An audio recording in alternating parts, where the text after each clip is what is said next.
모든 렘넌트들 오늘 하나님이 주시는 은혜 받으시고 힘 얻으시기를 바라고, 특히 수시, 실기 또 논술 봐야 되는 고3 렘넌트들 은혜 받으시고 힘 얻으시기를 바랍니다.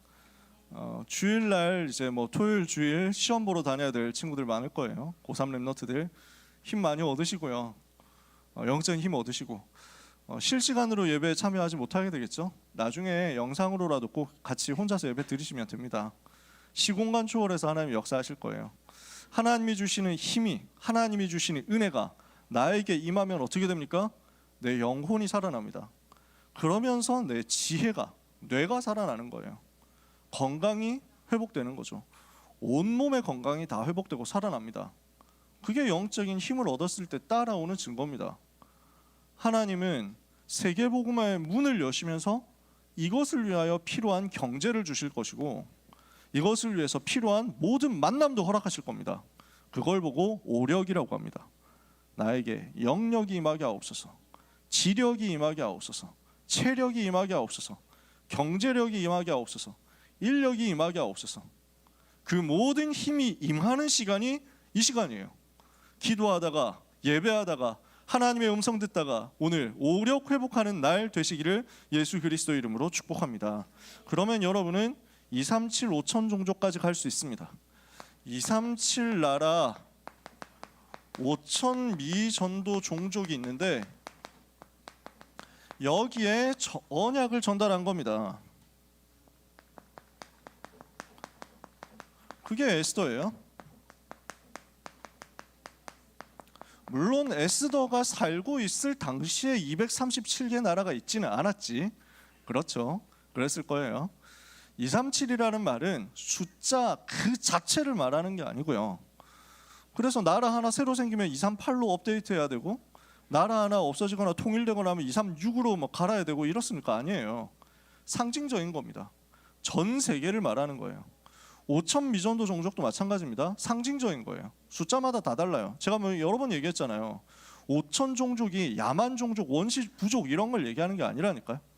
복음을 한 번도 듣지 못한, 아예 한 번도 복음이 그 땅에 전해지지 못했고 선교사의 발걸음이 닿지 못했고 그 종족의 언어로 된 복음 메시지가 전달되어 본 적이 없는 현장이 한 100개 정도 되고, 그 외에 선교사가 한번 밟았다든지 그 부족의 언어로 복음이 전해진 적은 있지만 영향력이 너무 적어서 거의 대부분의 종족은 복음을 들어본 적이 없을 때, 그래서 학술적으로 기준을 복음화율 1% 미만인 나라 또는 그 종족을 미전도 종족이라고 한단 말이에요. 그게 5천 개예요.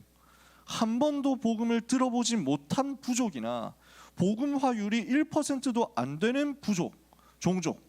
그래서 이 5천 종족이라는 것이 237 나라와 함께 우리가 계속 붙잡고 기도해야 할 세계복음화를 위한 구체적인 방향이고 방법인 거죠. 그래서 한 번도 복음을 들어보지 못한 현장으로 가게 하옵소서. 한 번도 복음을 듣지 못한 그 부족 현장, 종족 현장으로 들어가서 복음으로 영향을 끼치고 살릴 수 있을 만큼 나에게 응답을 주옵소서. 이걸 이 시간에 기도하는 거예요. 그러면 하나님은 그 시대, 구약 시대 에스더에게 주셨던 것과 같은 응답을 주신다는 거죠. 어떻게 주십니까? 300%로 응답 주시겠다는 거예요. 렘넌트는 300%의 응답을 가지고 세계 살리는 사람으로 인도받아 가게 될 것입니다. 이것이 우리에게 하나님이 주시는 약속이죠. 지난주까지 우리가 이 얘기했잖아요. 지난주까지 고등부 강단 서론에서 학원 복음화 때 주셨던 그 메시지를 가지고 푼 거죠. 뭐였습니까? 우리가 나를 살리는 24 복음 누리는 행복을 가지고 현장 살리는 25 하나님의 능력 가지고 세상 바꾸고 시대 살리는 영원의 하나님 능력 가지고 하나님이 주시는 힘을 얻어서 현장으로 간다. 그랬을 때 하나님은 하나님의 망대, 하나님의 여정, 하나님의 이정표의 응답이 실제 우리에게 임하게 하면서 나에게 100%의 전문성을 주시고 100%의 현장성을 주시고 100%의 시스템을 주시겠다. 요 300%의 응답 가지고 실제로 시작을 해야 되는 것이다 라고 말씀을 주신 거죠. 그래서 이 300%를 어떻게 설명해야 알아듣기 쉬울까라고 고민했는데 이번 주에 저는 드디어 답을 찾게 되더라고요. 아, 장사하는 거구나. 장사를 생각하면 되겠구나. 사업하는 거 있잖아요. 나는 요리를 잘한다. 그럴 수 있잖아. 그럴 수 있지. 근데 그 요리에 대해서 어느 정도 잘해야 되느냐, 어느 정도 요리가 확신이 있어야 되냐? 100%. 요리에 대해서 100% 있어야 되는 거야. 근데 내가 요리를 잘하는 거는 틀림없는데 그 요리가 현장에 먹히는 요리여야 되는 거지. 그래서 어제 신학원에서도 얘기했지만 내가 요리를 너무 잘해. 근데 그 요리가 취두부야. 취두부 뭔지 아세요? 그래서 중국 사람들은 되게 좋아합니다. 물론 중국에서도 또 뭐 지역마다 다를 수도 있어. 근데 일반적인 한국 사람은 취두부를 봤을 때 아주 썩어 들어가는 그 냄새 때문에 고역을 앓습니다. 저는 여러분하고 중국 같이 가봤으면 좋겠고, 그러면서 취두부 파는 곳을 꼭 여러분하고 같이 가봤으면 좋겠다. 세상에 이런 냄새가 있구나 하는 걸 여러분한테 설명하고 싶거든. 진짜 독해. 진짜 대단해. 그러니까 지금 여기서부터 어디까지라고 해야 되냐? 저쪽 그 왜 카메라 있는 데 정도까지, 저 카메라 있는 데서부터 여기까지 냄새가 난다니까? 근데 진짜 오묘한 냄새, 으악 하면서 코를 막고 빠져나오고 탈출해야 되는데, 근데 이렇게 해서 돌아 나오고 나면 근데 다시 가고 싶은 거야. 그 냄새를 맡으러. 왜냐하면 어떻게 세상에 이따위 냄새가 있을 수 있지 너무 궁금해. 다시 가고 싶어. 그렇더라고. 근데 그게 또 맛있대. 코를 막고 먹으면 괜찮다는 거야. 근데 저는 못 먹겠더라고요. 저는 안 해봤습니다. 두리안도 못 먹겠더라. 두리안도 도전해봤는데 안 되더라고. 선교사님들하고 같이 이제 이제 티타임 잠깐 가지는데 필리핀 사역 갔을 때, 그래서 선교사님들이 야 두리안 파티다 이러면서 잔치하는데 나는 냄새 때문에 도저히 안 되겠더라고. 아무리 생각해도 똥 냄새인데. 그래가지고 근데 또 맛있대. 사람마다 자기 진짜 잘하는 게 있잖아. 100%. 근데 현장에 맞아야 돼. 100%. 그래서 나는 진짜 이 요리로 할 수 있다. 이 요리면 먹힌다. 그래서 현장성 100%, 전문성, 내가 떡볶이 100%. 근데 내가 하는 요리가 분명히 떡볶이 사람들이 좋아해. 한국의 떡볶이 하면 좋아하잖아. 100%. 근데 시스템이 없네. 같이 할 사람이 없어. 누가 돈을 댈 사람이 없어. 같이 마케팅 할 사람이 없어. 조직이 안 돼 있어. 시스템이 안 돼 있어. 그러면 나 혼자 하다가 그럼 문 닫아야 된다니까. 그러니까 시스템, 지속할 수 있는 거 100% 이렇게 만들어져야 실제로 시작할 수 있다는 거예요. 이거는 한 예입니다. 예. 요리, 장사 요것만 얘기를 하는 게 아니야. 무엇을 하더라도 여기에 대한 100%가 만들어져 있어야 실제로 이제 시작하는 거지. 나는 그게 잘 모르겠습니다 하는 사람은 걱정하지 말고 요 기도부터 하시면 된다니까요. 24, 25 영원을 누리는 7망대 7여정 7이정표를 가지고 성령 충만 주옵소서, 세계복음화 하게 주옵소서, 말씀 따라가게 주옵소서, 이것만 하자고 했죠. 777 다 못 외우는 사람 그렇게 한다고 했단 말이야. 이렇게 해서 300% 응답이 나온다. 하나님은 여러분을 이제 그 응답을 가지고 세계 살리는 도전을 하도록 만들어 가실 거란 말이에요. 기준이 뭐냐? 이렇게 응답받았을 때 여러분이 받아야 될 축복의 기준이 뭐냐? 237 나라와 맞아지는 것입니다. 237을 살릴 수 있을 만큼, 5천 종족을 살릴 수 있을 만큼 응답 받아야 되겠다. 그 안에 있는 TCK들을 살릴 수 있을 만큼 응답 받아야 되겠다. 이게 우리의 기준이에요. 하나님이 렘넌트에 이거 주시겠다는 거예요. 렘넌트의 성공의 목표 방향 여기 있습니다. 237 5천 종족 살릴 수 있겠느냐? 이것과 맞으면 됩니다. 나는 237과 얼마나 연결되어 있느냐? 나의 기도가 237과 어느 정도 성취는 맞아지고 있느냐? 여러분 이 부분을 이번 주에 점검해 보세요. 내가 좋아하는 것 중에서 내가 잘하는 것, 하나님이 예비해 놓으신 것이 있을 거예요. 그 중에서 하나님이 세계복음화를 위해서 나에게 언약적인 한으로 주시는 것 있을 거예요. 그 세계복음화 할 수 있을 만큼 하나님이 여러분에게 응답의 문들을 여실 거예요. 그러면서 그 속에 있는 병든 자들을 치유하고 그 속에 있는 엘리트와 렘넌트들을 살려내면서 서밋 운동을 하고, 그래서 이걸 가지고 세계를 살리는 겁니다. 이걸 하나님은 여러분에게 주시겠다고 하는 거예요. 237과 치유와 서밋이거든요. 이걸 통해서 세계복음화 하도록, 이 일을 위해서 하나님은 모든 사건을 일으킵니다. 모든 일도 이것 때문에 허락하시는 겁니다. 모든 만남도 이것 때문에 오는 겁니다. 만약에 문제나 위기나 어려움이 있다면 그것도 세계복음화를 위해서. 여러분이 진짜 언약 잡고 있는데 300%의 응답이 올 만큼 증인이 되어 있다. 237 치유 서밋의 방향 잡고 세계복음화 실제로 하고 있다. 실제로 세계복음화 하도록 내가 현장에서 한 걸음 한 걸음 가고 있다. 근데 나한테 문제가 와. 하나님이 실수한 게 아니에요. 내가 잘못한 게 아니에요. 하나님의 세계복음화를 위한 실제적인 계획이 들어있다고. 237 5천 종족의 언약을 전달할 수 있을 만큼 하나님이 축복하실 특별한 계획이 그 속에 숨어 있다고. 이것을 찾아내는 겁니다. 오늘 에스더 이야기를 볼 거예요. 여러분 잘 아시잖아요. 이 사건이 왜 일어났느냐 이걸 봐야 되겠죠. 왜 이 사건이 일어났습니까? 역사의 흐름이 있습니다. 복잡하거든요. 그래서 지도를 상세하게 그리면 좋겠는데 상세하게 그릴 만큼 여유는 없으니까 대강 그려봅시다. 작아서 보이는지 모르겠지만 대강 그릴게요. 대강. 그래서 이렇게 된다고 치면 여기가 아라비아 반도입니다. 아 이거 이쪽이 너무 좁은데? 넓은데? 네. 중요하지 않습니다만 이렇게. 자 이쪽이 애굽입니다. 애굽. 여기 보여요? 보여? 카메라에 잡히나? 그래서 여기가 지금의 터키 쪽이고 여기가 그리스 쪽이라고 합시다. 지도를 자세히 그리기 귀찮으니까. 자 여기가 바다예요. 지중해 바다. 그래도 지도를 그리스처럼 그릴까?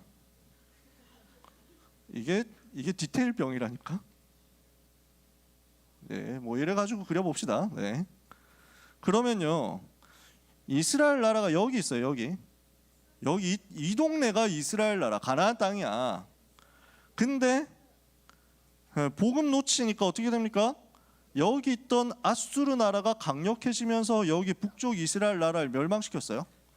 그리고 한 130년 지나가지고 여기 있던 바벨론 나라가 강대해지면서 여기 요 동네를 다 정복합니다. 이게 바벨론 나라 땅인 거예요. 그래서 바벨론이 이만큼 정복을 해가지고 이렇게 됩니다. 바벨론 나라예요. 유다 나라 멸망했지. 그리고 포로로 끌려간 거야. 여기가 이 정도가 바벨론이거든. 여기로 포로 끌려갔어. 근데 여기에서 다니엘과 세 친구가 응답받은 거야. 그러니까 요 바벨론 나라 전체를 뒤흔드는 응답을 받은 거야. 근데 그렇게 하고 있는 동안에 무슨 일이 벌어지냐면 여기 북쪽에 메디아라는 나라가 있습니다. 여기가 바벨론 땅인데 성경에 메데라고 나와 있어요. 메디아라는 나라가 있어. 요 나라가 바벨론 나라의 거의 속국이 됩니다. 굉장히 큰 나라지만 요 시점에서는 바벨론의 기는 바벨론 밑에 있는 속국처럼 되어 있었어요. 근데 여기 메데 나라의 왕자가 한 명 있었는데 왕자로 태어났는데 무당이 예언을 한 거야. 이 왕자는 아버지를 죽일 것이다. 이렇게 예언이 나온 거야. 그러니까 큰일 났죠. 그래서 무당 말 듣고 그럼 아이를 버립니다.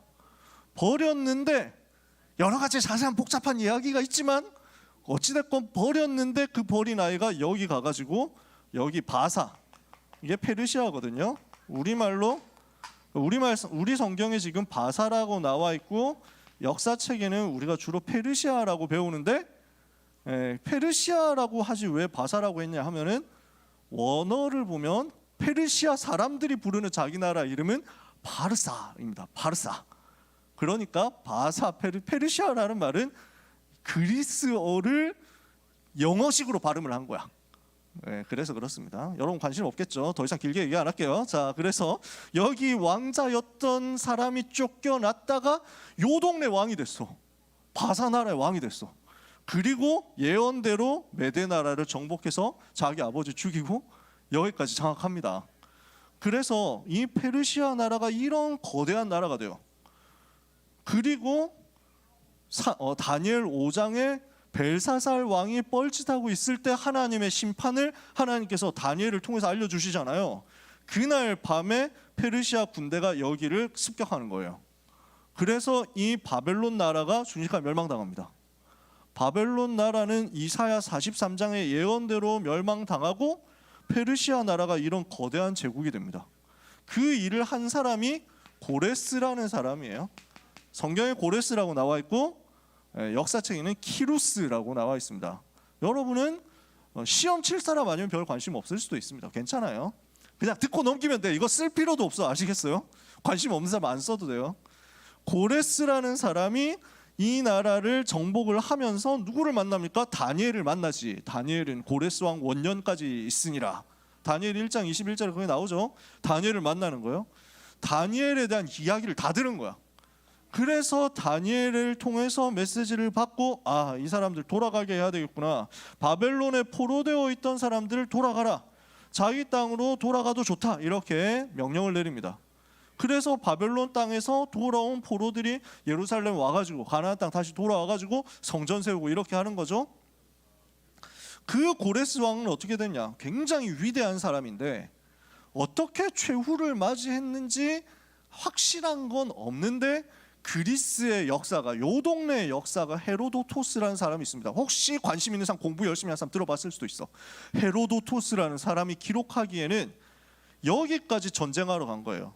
아프가니스탄까지 정복하러 간 거야. 고레스 왕이 너무 위대한 임금인데 가는 곳마다 승리하니까 여기 애굽까지 다 장악했거든. 고레스 왕이. 이렇게 되니까 이제는 여기까지 간다. 갔는데 여기서 습격을 당해서 전사하고 시체는 토막토막 나고 이렇게 됐대. 아주 끔찍하게 죽었다는 거야. 고레스 임금이 갑자기 죽었어. 이러니까 그 아들이 왕이 되는데, 급하게 왕이 되는데 이 아들이 되게 안 좋은 사람인 거야.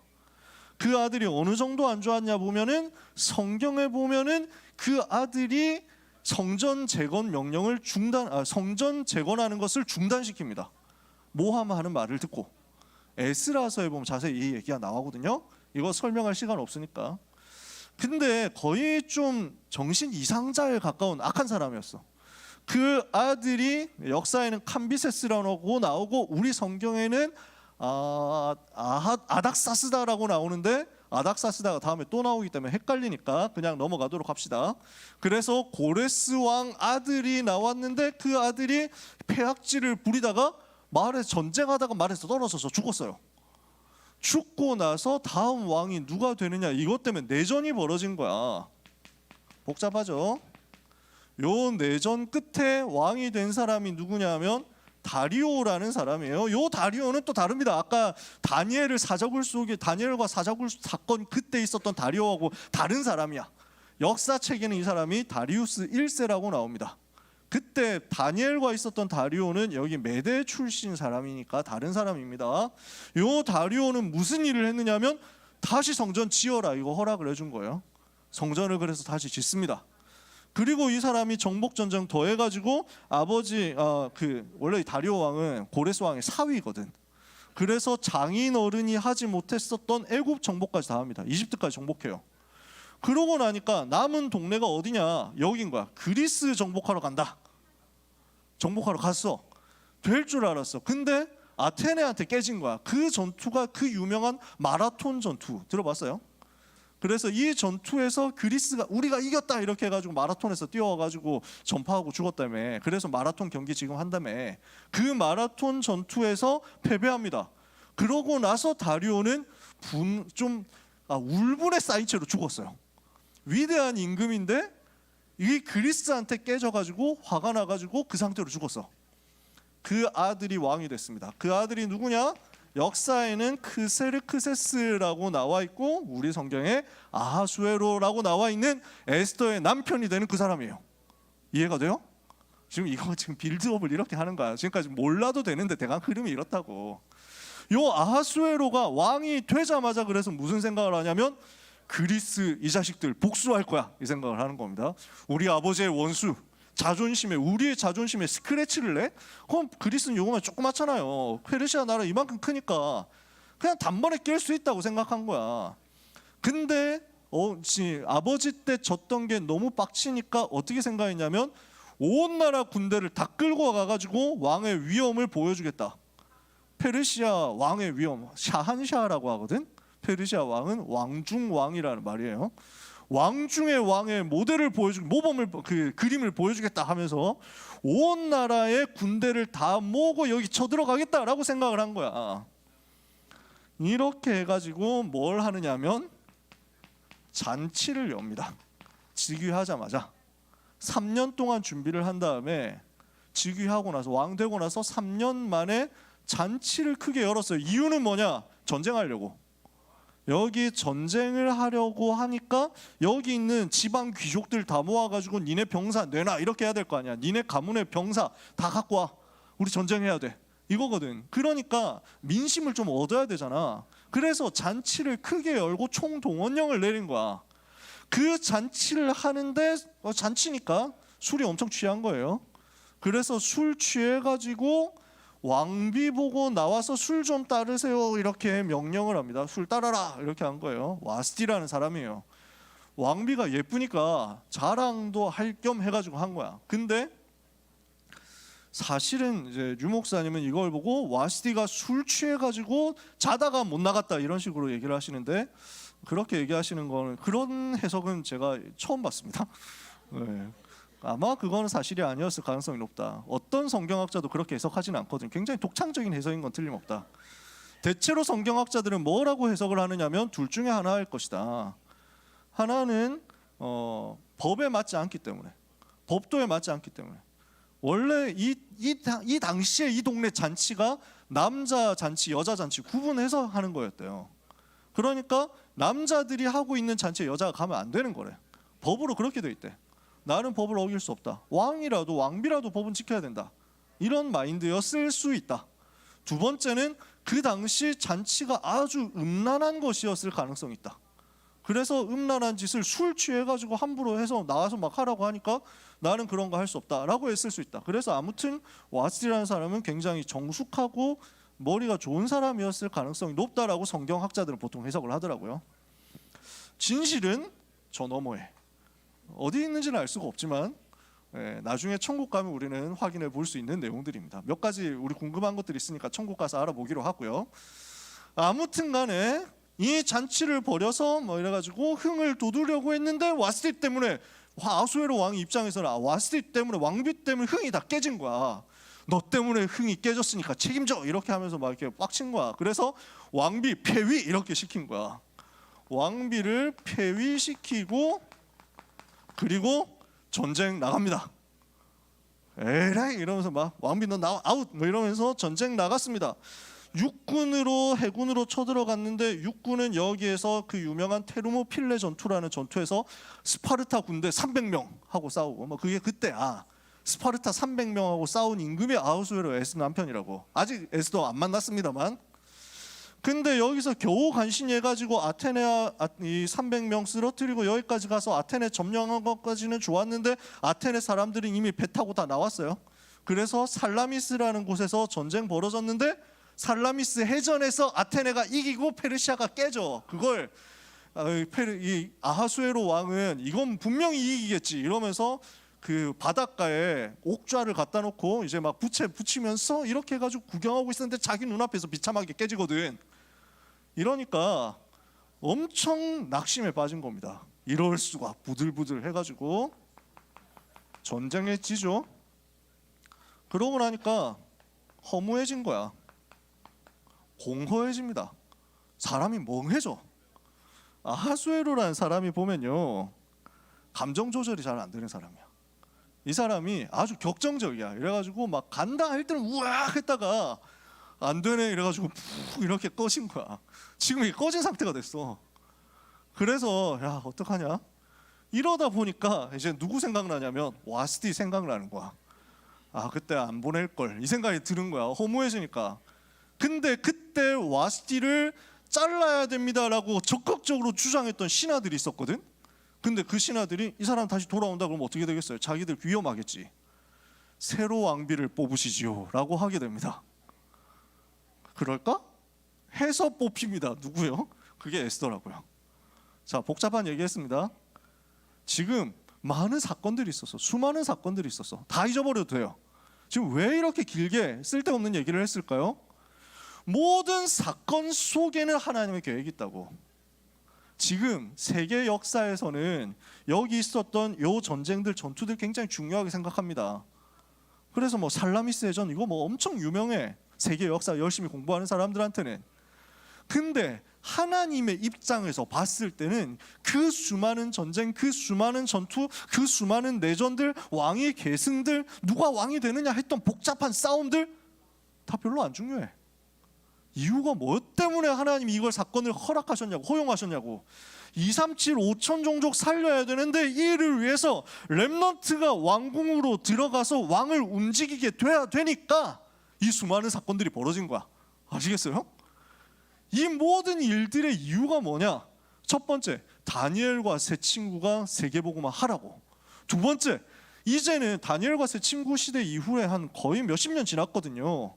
이제 에스더와 모르드게 통해서 세계복음화 하라고. 그거 위에서 모든 게 벌어졌단 말이죠. 이렇게 왕후가 된 에스더에게 모르드게가 무엇을 전달합니까? 유명한 내용이잖아요. 에스더 2장 10절. 고레스 왕이 포로에서 돌아가라, 포로된 이스라엘 백성들 돌아가라 그랬습니다. 그때 돌아간 사람들이 있었어요. 그런데 돌아가지 않고 237 현장에 남은 사람들이 있었어요. 하나님은 지금도 시대마다 흩어진 자 사용하십니다. 남은 자를 사용하십니다. 237 현장과 강대국의 그 남은 자가 예비되어 있습니다. 모르드게도 그 사람이었어요. 유다 땅으로 돌아간 사람과 나는 이 페르시아 땅에서 계속 살겠다 하는 사람이 있었다니까. 그래서 그때 당시 페르시아의 수도였던 여기 수산궁이라는 곳이 있습니다. 수산궁이 있는데 여기에 수산성에 살고 있었습니다. 근데 이 중에서 모르드게는 어떤 사람이었냐? 또 에스더는 어떤 사람이었냐? 다니엘이 아마 세상 떠난 게 고레스 왕 원년까지 있다가 세상 떠난 것이니까 최소한 고레스 왕 원년까지 있었는데 대강 생각해 보면 BC 530년 정도라고 봅니다. 주님 오시기 전 530년 전. 에스더가 왕비가 됐을 때는 언제냐면 BC 479년입니다. 아하수에로 왕 즉위 7년. 그러니까 요 사이에 지금 갭이 어느 정도 됩니까? 다니엘 죽고 나서 갭이 어느 정도 돼요? 30년 지나고 20년 지나고 50년 정도 갭이 있는 거지. 그러니까 아마도 모르드게도 에스더도 다니엘을 본 적은 없었을 거예요. 그 말은 무슨 말이냐? 다니엘이 세운 제자들이 또 다음 세대 제자들을 일으킨 거야. 그렇게 해서 나온 제자들이었단 말이야.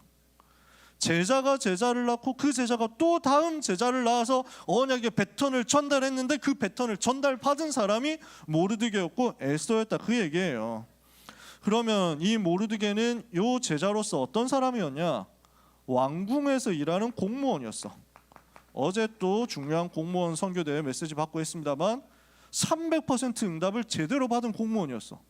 그래서 모르드게는 왕궁에서 일하면서 왕궁 안에서 일어나는 아하수에로 왕 암살 음모를 찾아내가지고 고발해서 왕의 목숨을 살리기도 하고 그래. 그걸 보면 알 수 있죠. 공무원으로서 굉장히 실력 있는 사람이고 중요한 일을 하는 사람이면서 암살 음모를 파악할 수 있을 만큼 굉장히 깊은 정보를 다루는 사람이었을 것이다. 실력자였을 거야. 나중에 되면 총리 되거든. 총리할 만큼 실력이 있었다는 거야. 근데 또 왕에게 엄청 충성하는 거야. 왕을 살려야 된다. 알고 있는 사람이야. 왜냐?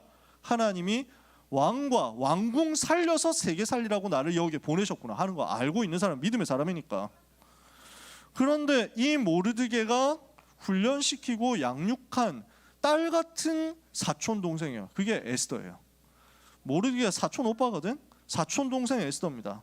나이 차가 얼마나 났는지 모르지만 딸처럼 키우고 세웠단 말이에요. 이 사람이 지금 왕비가 되게 된 겁니다. 아니 갑자기 어떤 일이 갑자기 이렇게 된 거예요. 사건이 이렇게 벌어지면서 왕비 될 거라고 생각도 못했는데 이렇게 벌어진 거야. 왕궁으로 가게 됐습니다. 그때 에스더에게 얘기를 하는 겁니다. 너는 유다인임을 말하지 마라.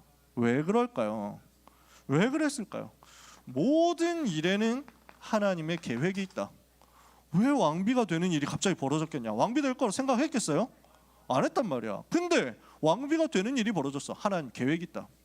그 하나님의 계획을 발견할 때까지 기다려라. 이거예요. 두 번째, 반드시 사탄이 활동하고 있다. 시대마다 복음 막으려고 온갖 발악을 다 했었다. 지금 시대도 사탄이 활동하고 공격할 것이다. 근데 하나님이 너를 왕비로 보낸다? 사탄이 하는 짓을 막아야 되기 때문에 이유가 있어서 너를 보낸 것이다. 그러므로 그 사탄이 활동해서 역사하는 것이 보일 때까지 기다려라 이거예요. 뭐 하면서 기다려야 되겠습니까? 기도해서 성령의 충만 받을 때까지 기다려라. 말 많이 하지 말고 함부로 나서지 말고 돌아다니지 말고 언약 붙잡고 기도하면서 기다려라. 그랬더니 진짜 사건이 벌어지죠. 에스더 4장 1절에서 17절까지 오늘 읽었습니다. 4장 전체를 읽었잖아요. 이때를 위함이 아니겠느냐 이거예요. 아하수에로 임금이 왕비는 세웠지만 여전히 허무합니다. 정치에 흥미를 잃어버렸어요. 그래서 몰라 나 정치 안 할 거야, 난 놀기만 할 거야 뭐 이렇게 됩니다. 그 빈틈을 파고 들어간 사람이 나왔어. 누구냐? 하만이라는 사람이야. 이 사람이 아주 악한 사람인데 어느 정도 사악한 사람이냐? 유다 백성들 종족들을 다 죽입시다 뭐 나 이렇게 얘기를 하는 거잖아. 사람을 뭐 수만 명 수십만 명 죽이겠다 하는 거 계획을 세우는 게 얼마나 악한 사람이겠어요. 근데 그것 외에도 일단 이 사람이 야심이 되게 많았어. 아하수에로 왕뿐만 아니라 페르시아 왕들 암살당한 사람 되게 많습니다. 아하수에로 왕도 나중에 결국 암살당합니다. 역사에 성경에 나오고 있지 않지만 아하수에로 왕이 암살당합니다.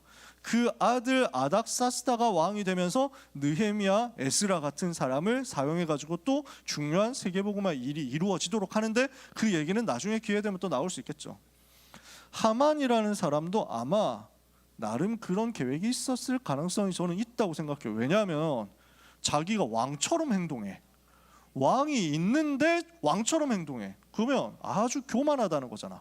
야심이 많다는 거거든. 이 사람이 왕을 세우고 자기는 낮아지는 겸손한 그런 사람이 아니야. 근데 당장 아부하고 당장 아첨하니까 아하수에로 왕이 그냥 완전히 총명이 흐려진 거야. 뭐 하만 나한테 돈도 잘 갖다 바치고 좋네. 야 너 총리해라 이렇게 시킨 겁니다. 아하수에로 왕이 정치에 흥미를 잃고 유흥에 빠져 있을 가능성이 굉장히 높은데 유흥에 빠지려고 하면 돈이 있어야 되는데 돈이 마음껏 넘쳐나느냐? 그렇지는 않거든. 왕이라고 해도 국가 재정이 있고 왕에게 주는 재정이 있는데 그것도 다 털어먹고 나면 돈이 없어. 유흥비 쓰십시오 하면서 갖다 바쳤을 가능성이 높다. 제가 봤을 때는 이 사람이 나중에 보면은 유다인을 죽입시다 하면서 뭐라고 하느냐면 유다인을 죽이기 위해서 은 10,000달란트를 임금님께 드리겠습니다 하거든. 뇌물 바치는 거예요. 10,000달란트면 돈이 얼마나 비싸냐? 거의 몇 조 원 레벨이야. 지금 돈으로 따지면 단위로 따지면 엄청난 거야. 그러니까 그런 식으로 해서 왕의 환심을 사서 총리가 되었을 겁니다. 그래서 기회만 있으면은 자기가 왕자리 차지하고 싶다라는 생각을 했을 거예요. 근데 그걸 파악하고 알아본 사람이 있었어요. 그 사람이 모르드게야. 그러니까 하만이 갈 때마다, 하만이 다닐 때마다 사람들은 왕에게 하는 것처럼 다 절을 하게 되었었어. 그걸 거절한 사람, 거부한 사람이 나온 거야. 모르드게는 이걸 거부한 겁니다. 난 절 안 한다. 나는 하만에게 절하지 않아. 나는 임금님에게 충성하는 사람이지 하만은 충성할 수 없다. 하만이 열받죠. 화가 난 겁니다. 어떻게 합니까? 유다인 학살 명령을 내립니다. 다 죽여라. 저 모르드게 진짜 킹 받으니까 없애야 된다. 모르드게 어느 종족 뭐냐? 유다인 다 죽여. 이렇게 된 겁니다. 분노 조절 장애 때문에 생긴 것이기도 하지만 계산도 많이 했을 겁니다. 아마 그때 남아있던 유다인들은 지금 살아남은 자 렘넌트예요. 모르드게뿐 아니라 많은 사람들이 300% 응답받고 요 땅을 살리고 있었을 거예요. 그 말은 돈이 꽤 많았을 거예요. 하만이 계산했을 때 유다인을 죽이기 위해서 왕의 허락받기 위해서 은 10,000달란트를 왕에게 바치는데 그것 이상으로 자기가 해먹을 수 있다는 확신이 있었을 거예요. 돈 안 되면 했겠어요? 유다인은 죽이고 그 재산을 몰수합시다 라고 명령을 내린 그 제안을 한다니까? 아하수에로 아무것도 모르고 해라 이렇게 된 거야. 정치적인 여러 가지 목표가 있었을 겁니다. 정치적, 경제적 영향력을 일거에 제거하겠다 이런 목표가 있었을 겁니다. 근데 진짜 그 실체는 뭡니까? 사탄의 전략이야. 그리스도께서 유다인의 후손으로 오실 거 아니야. 그리스도께서 아브라함과 다윗의 자손으로 이 땅에 예수님으로 오셔야 되거든. 지금 한 400몇 년 남았어. 그지?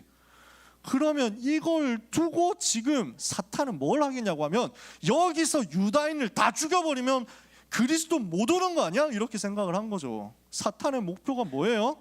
복음 맞겠다는 거예요. 이거는 지금 하만도 아수에로도 자기 속셈이 있었겠지만 결정적으로 뭐냐? 마귀가 하는 짓이었다고. 근데 마귀가 몰랐던 것이 있단 말이죠. 에스더가 준비되어 있었다는 사실. 하나님은 요 때를 위해서 이걸 전부 다 준비하셨다니까. 그래서 모르드게 이 법령이 나오죠. 그 해 12월 달 되면은 다 죽이겠다. 제비 뽑아가지고 그걸 결정했어. 이게 조서가 나온 거야. 그러니까 유다인들이 통곡하고 모르드게도 통곡하면서 기도하고 이렇게 합니다. 근데 에스더는 왕궁 깊은 곳에 있어요. 그래서 외척이라든지 왕비라든지 첩들이라든지 이런 사람들이 정치에 관여하면 안 되니까, 옛날 조선시대 이럴 때 다 마찬가지 아니야, 그지? 그러니까 이 사람들이 정치에 관여하지 못하도록 왕궁 깊은 곳에 놔두고 바깥 소식을 알 수 없도록 만들어놨어. 에스더는 이 사실을 몰라. 지금처럼 TV가 있는 것도 아니고 스마트폰이 있는 것도 아니기 때문에 모르거든요. 근데 모르드게가 통곡한다는 소리가 들린 거야. 자기 사촌 오빠니까. 무슨 일이냐 알아보니까 그게 오늘 본문이에요. 거기서부터 오늘 본문이야. 물론 여러분은 이 내용 다 아니까 제가 구구절절 설명충이 되지 않아도, 제가 스피드웨건이 되지 않아도 괜찮을 것 같지만요. 그래서 모르드게 보고 왜 그러십니까 하니까 네가 지금 이렇게 된 것이다. 상황을 설명하면서 왕에게 가서 이것을 네가 얘기해가지고 유다인을 구해야 된다. 그랬더니 뭐라고 합니까? 왕 앞에 나아갈 수가 없습니다. 법으로 인해서 임금 앞에 허락받지 않고 임금이 부르지 않았는데 나간다. 그러면 어떻게 알겠어요? 암살을 할지 어떻게 할지 모르잖아. 그러니까 법으로 막아놓은 거야. 왕의 명령 없이 왕에게 갑자기 오는 사람, 면담 신청 안 하고 허락 안 받고 오는 사람은 죽일 수 있도록 법을 만들어놨어. 그리고 내가 왕에게 부름받지 못한 지가 30일이 되었습니다. 이렇게 얘기를 합니다. 못 간다는 상황 자체가 못 가는 상황이라는 거지. 그때 실제로 어땠냐 하면은요, 결혼한 지 아수에로하고 결혼한 지가 한 5년 넘었어요. 그러니까 결혼하고 처음에는 예뻐가지고 너무 좋았을 텐데 이쯤 되니까 좀 애정이 많이 식은 거야, 아수에로 입장에서. 그리고 옛날 왕들이잖아. 후궁들이 얼마나 많아. 이러니까 뭐 제1왕비 5년 전에 들어왔던 사람? 그래 뭐 좀 그래 언젠가 한번 만나자 뭐 이런 마인드였을 가능성이 높아요. 왕에게 나가기가 힘들어. 왕을 쉽게 만날 수 있는 상황이 아니야. 그랬더니 뭐라고 합니까? 그게 오늘 에스더 4장 14절에 얘기하잖아요. 너 혼자 살 거라고 생각하지 마라. 네가 나가지 않으면 하나님께서는 다른 사람을 통해서라도 유다인을 구원하실 것이다. 왜냐? 복음을 막을 수 없으니까. 그리스도께서 오셔야 되니까. 아무도 그건 못 막는다. 그런데 너와 너 아버지의 집은 멸망하게 될 것이다. 네가 왕비의 자리를 얻게 된 것이 이 때를 위함이 아닌지 어찌 알겠느냐. 바로 이때다라고 얘기를 하는 겁니다. 그걸 에스더가 메시지로 붙잡습니다. 그래서 뭘 하죠? 부탁합니다. 3일 동안 수산성에 있는 유다인들에게 다 전달해가지고 다 같이 먹지도 말고 마시지도 말고 집중해서 기도하라고 해주십시오. 나도 그렇게 집중하고 기도하겠습니다. 그리고 왕 앞에 나가겠습니다. 죽으면 죽겠습니다. 어떻게 한 거예요? 영적 집중 속에서, 기도 집중 속에서 왕에게 나가겠다. 죽으면 죽겠다. 생명을 걸고 영적 싸움을 하는 겁니다.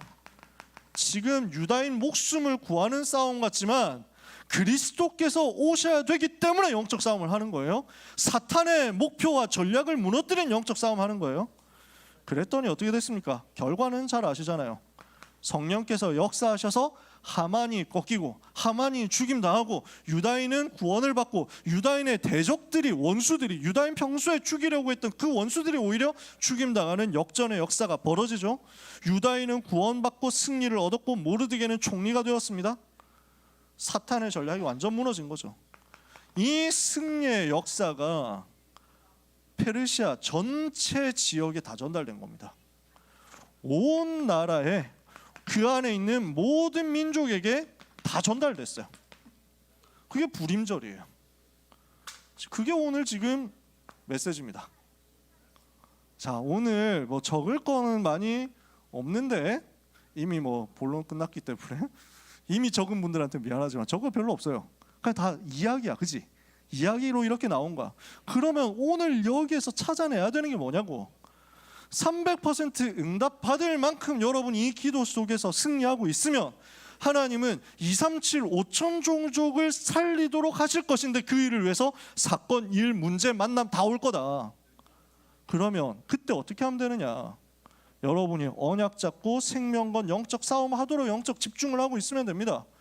그러면 하나님은 여러분에게 어떤 사건을 일으키느냐? 모든 것을 역전시키는 사건을 일으킬 겁니다. 우리 렘넌트 여러분들은 이번 주간에 이 단어를 생각해 보세요. 역전입니다. 역전승, 역관광, 이게 나온다니까. 하나님은 여러분을 모든 것을 역전시키는 증인으로 사용하실 것이다. 그게 불임절이었어요. 불임이라는 말은 알고 계시겠지만 제비 뽑는다라는 말입니다. 푸르, 제비 뽑다라는 말이에요. 불임, 제비 뽑은 것이라는 말이에요. 불임절, 제비 뽑아가지고 유다인 죽이기로 했던 날이었는데 그게 뒤집어졌어. 그래서 죽어야 되는데 살게 됐어. 사망에서 생명으로 옮겨져 버린 거야. 그래서 슬픔이 변해서 기쁨이 된 거야. 멸망해야 되는 날이었는데 이게 승리로 바뀌어버린 거야. 이게 불임절이거든. 역전된 거죠. 완전 역전된 거예요. 그 일에 대해서 렘넌트 여러분들이 현장에서 증인되는 겁니다. 어떻게 해요? 여러분 자체가, 우리 자체가 전부 불임절의 증인이거든요. 어떻게 불임절의 증인입니까? 원래 우리가 죽었어야 됐거든. 근데 그리스도로 말미암아 구원받게 됐어. 요한복음 5장 24절에 누구든지 내 말을 듣고 또 나 보내신 이를 믿는 자는 영생을 얻었고 심판에 이르지 아니하나니 사망에서 생명으로 옮겼느니라. 불임절은 무슨 날이냐? 예수 그리스도 만나서 사망에서 생명으로 운명 바뀐 날인 거야. 그러니까 우리도 다 불임절 체험한 거지. 그렇지 않습니까? 로마서 8장 1절 2절에 그러므로 이제 그리스도 예수 안에 있는 자에게는 결코 정죄함이 없나니 이는 그리스도 예수 안에 있는 생명의 성령의 법이 죄와 사망의 법에서 너를 해방하였습니다. 여러분 해방됐어요. 여러분 운명 바뀌었어. 그래서 우리는 무엇을 해야 되겠느냐? 내게 임한 복음, 내게 임한 역전, 내게 임한 불임절 누리는 증인 되세요. 내가 체험한 그 복음, 이 사실에 대해서 증인되는 겁니다. 두 번째, 현장의 불신자들 아직도 사망 운명 속에 있으니까 운명 바꾸는 증인이 되는 겁니다. 운명을 바꿔주는 거예요. 우리는 정교인 전도 캠프 흐름 속에 있습니다. 전도 대상자 명단 두고 기도하고 있잖아요. 계속 기도하다가 시간표 되었을 때 복음 제시할 수 있도록, 다음 주 본 캠프 기간이니까 실제 캠프 기간 동안에 할 수 있도록 하나님 앞에 기도해 보세요. 운명 바꾸는 역사가 벌어질 겁니다. 그러면서 237 5천 종족을 살리기 위해서 지금 나에게 와 있는 모든 문제, 나에게 와 있는 모든 어려움, 나에게 와 있는 모든 환경 다 뒤집는 역사 일어나게 해달라고 기도하세요.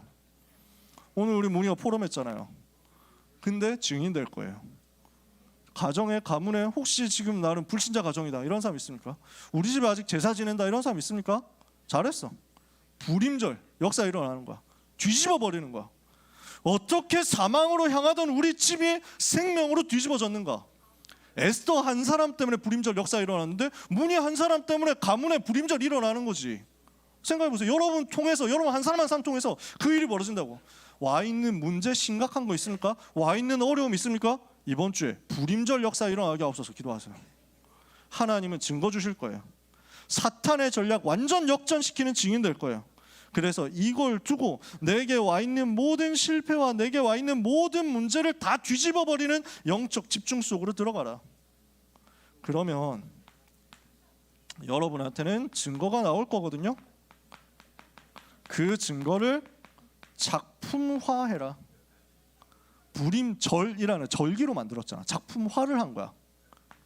그러면 어떻게 됩니까? 여러분은 237 5천 종족을 향해서 이 역사를 전달하는 제자가 될 겁니다. 여기까지 가는 거예요. 자, 하나님이 주시는 은혜를 여러분 받고 현장으로 가셔야 되겠습니다. 오늘 주신 말씀 여러분에게 성취될 겁니다. 여러분이 오늘 모든 불신앙 무너뜨리고 믿음으로 고백하는 순간 말씀 성취가 시작될 겁니다. 이 일의 증인으로서 반드시 한 주간 응답받게 되시기를 예수 그리스도 이름으로 축복합니다. 옆에 있는 사람을 향해서 축복하면서 인사합시다. 우리는 불임절의 증인입니다. 기도하겠습니다. 하나님의 은혜를 감사합니다. 모든 것을 역전시키는 불임절의 역사가 우리에게 예수 그리스도로 말미암아 이미 온 것을 감사합니다. 우리 가는 곳마다 이 증거가 나타나게 하옵소서. 우리가 가는 곳마다 멸망의 운명 속에 잡혀있던 영혼 건져내는 역사가 일어나게 해 주시옵소서. 약속 잡고 기도하는 렘넌트들에게 300% 응답을 주사 이 시대 로마를 살리는 역사, 237 5천 종족 살리는 역사 일어나도록 축복해 주옵소서. 예수 그리스도 이름으로 기도합니다. 아멘. 하나님 아버지, 모든 영광, 모든 찬송 하나님이 받으시옵소서. 감사한 마음으로 우리의 생을 담아 예물 드린 것을 하나님께서 받으사 세계 살리는 능력의 역사가 일어나게 하옵소서. 전 세계가 기근들었어도 안디옥 교회에는 경제 기적을 허락하셨던 하나님께서 오늘 동일한 응답과 증거를 소중한 모든 렘넌트와 그 가정과 그 현장에 그 미래에 쏟아부어 주옵소서. 예수 그리스도의 은혜와 하나님의 그 놀라운 사랑과 성령님의 역사하심이 모든 것을 역전시킬 불임절의 증인으로 현장에 서서 캠프의 응답과 흐름 속에서 주역이 되고 주인공이 될 사랑하는 모든 고등부 렘넌트와 전도자들 위해 지금부터 영원까지 항상 함께 있을지어다. 아멘.